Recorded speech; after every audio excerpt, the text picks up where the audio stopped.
Maya fighter Nova 25 tanya saya, ada tak buat bagi kita dekat sudah skuter? Ini dah geng, kita dah sediakan untuk korang. Kalau korang minat, korang tonton video sampai habis.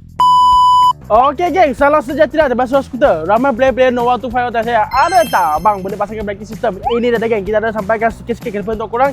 Kita nak kongsikan apa brand kita ada dan apa barang korang boleh pasang, okey? So pertama korang nampak lah, kita ada kaliper berapa jenis, kita ada SMRT punya brand. Kalau korang nak cari yang braking system yang baru sikit, okey, yang sedap pakai, korang boleh pakai SMRT, kita pun dah stok untuk korang. Kalau korang nak cari yang elok sikit, nak padu sikit, pakai apa? Pakai Brembo original seperti apa? Brembo M3 original, Brembo Steadicam original. Untuk bahagian belakang, kalau korang pasang P34 pun boleh, tak ada masalah lagi, okey? Lepas tu kita ada juga apa?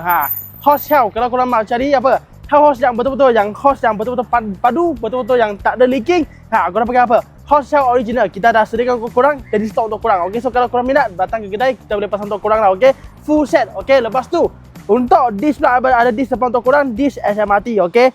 Bersaiz dia memang 300mm lah. Okey, so kalau korang mau pasang, kita boleh pasang untuk korang, okey. So geng, ini dah ada geng, braking system. Kalau korang nak pasang dekat seluruh skuter, kita boleh pasang, okey.